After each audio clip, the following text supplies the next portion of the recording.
Ladies and gentlemen, fellow Kenyans, good day and welcome back to LifeLens TV. Today we uncover something big. Have you ever wondered who really won the tender for Ruto's affordable housing project? Well, it's none other than the infamous deported Turkish national, Harun Aydin. But who exactly is Harun Aydin? To understand that, we must rewind to 2021, to where it all began.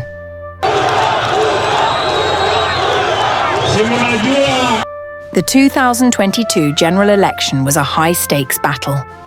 For the two perceived front-runners, it was a do-or-die contest.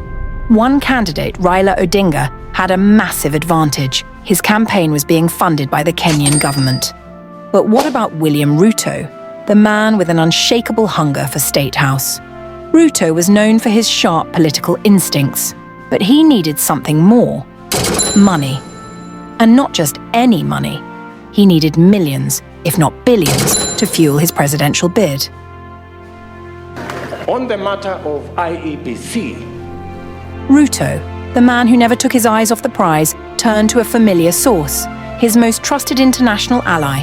Guess who? Conquering death. Yes, Uganda's long-serving president, Yoweri Kaguta Museveni. Museveni was more than just a friend to Ruto. He was a powerful backer. Over the years, their relationship had grown so strong that critics, like COTU Secretary General Francis Atwoli, once insinuated that Ruto was smuggling arms into Kenya through Uganda. Saya anatafuta urafiki na nchi jirani na nini, apitishe mabunduki. Muamuke nyinyi, washanzi sana nyinyi. Now, let's get to the big question. What exactly did Museveni offer Ruto?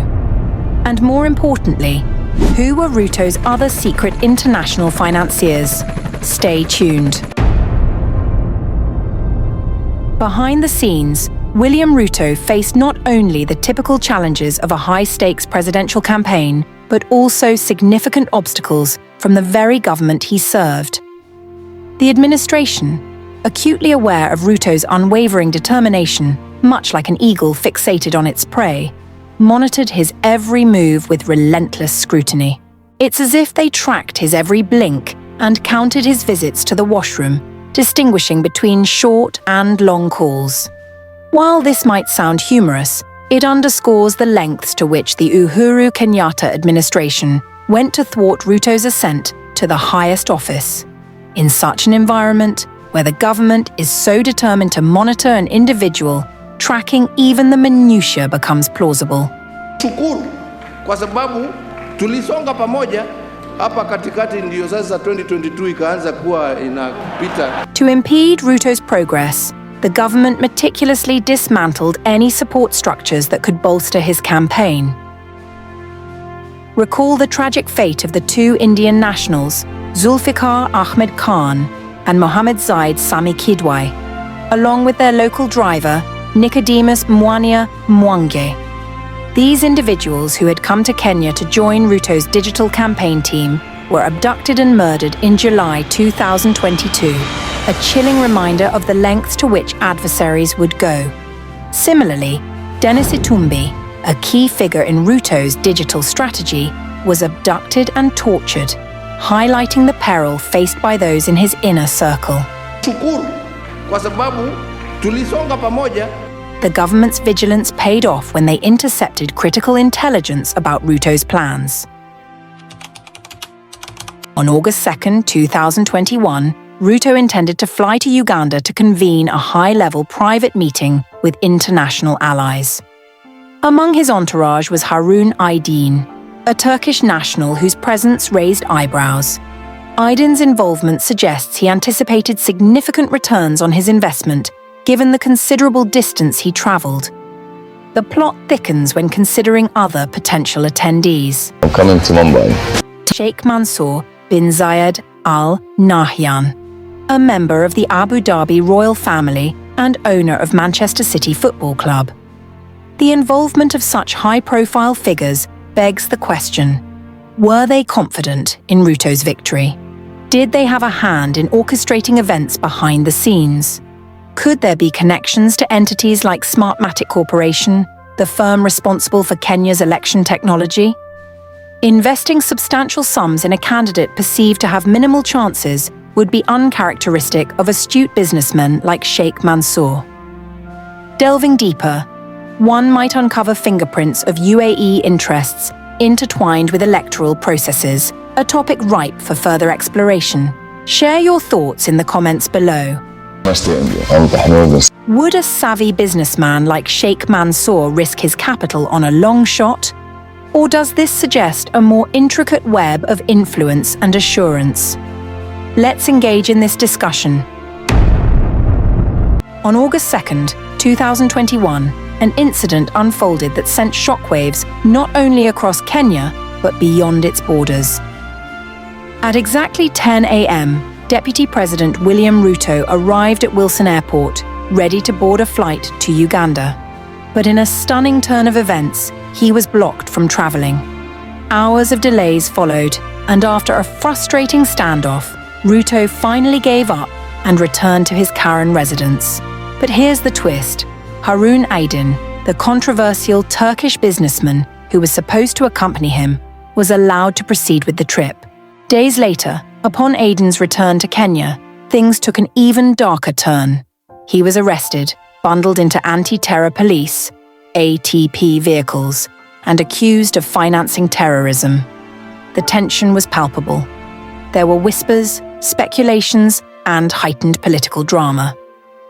A few days later, Harun Aydin was deported to Turkey. Just like that. After Aydin's deportation, William Ruto fiercely defended him. In one interview, Ruto made a bold claim. He said he personally called Equity Bank and asked them to lend Aydin 15 billion to support his investments in Kenya. But when Equity Bank appeared before Parliament, they flatly denied it. In fact, they stated that Harun Aydin was not even their customer. So, this left people wondering, did Ruto lie? Or was Equity Bank covering up something bigger?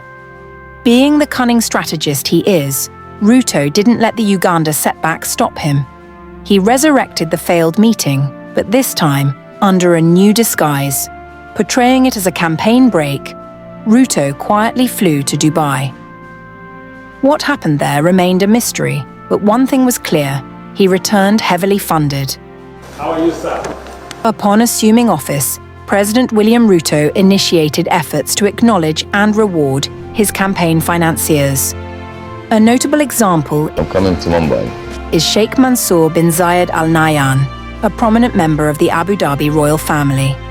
In a strategic move, the Kenyan government awarded a 104 billion Kenyan shilling contract to a consortium comprising Safaricom, Apero Limited, and Convergence Network Solutions Limited.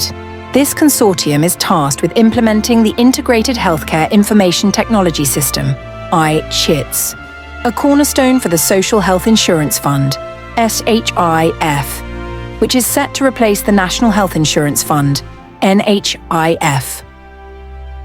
Delving deeper, Apero Limited is a subsidiary of the Abu Dhabi-based Sirius International Holding, which in turn is under the umbrella of International Holding Limited, IHL.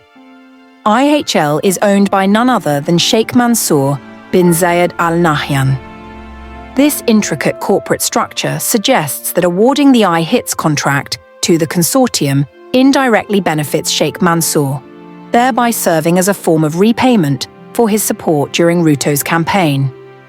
Regarding Harun Aydin, reports have surfaced indicating that his company, MHOA Africa Limited, secured a significant contract under Kenya's affordable housing program. Registered in March 2023, just 6 months after President Ruto's inauguration, MHOA Africa is co-owned by Aydin and his Turkish associate, Hamit Demir. The firm was selected to construct over 100,000 housing units, positioning it as a major player in the government's housing initiative. Ladies and gentlemen, there you have it. The dots have been connected, the puzzle is clearer, and the truth, well, it speaks for itself. William Ruto's rise to power was no accident. Every move, every alliance, and every deal was part of a grand strategy. And as we've seen today, the repayment plan is well underway. But the real question is, where does this leave Kenya? Are we watching a well-calculated leadership, or are we witnessing the slow auctioning of our country to foreign interests? Drop your thoughts in the comments below. If you found value in today's deep dive, do me one favor. Hit that like button, subscribe, and turn on the notification bell so you never miss an episode where we break it all down. Fact by fact, piece by piece. This is LifeLens TV, where we observe, connect the dots, and serve you the whole cake. Until next time, stay sharp, stay informed, and stay questioning.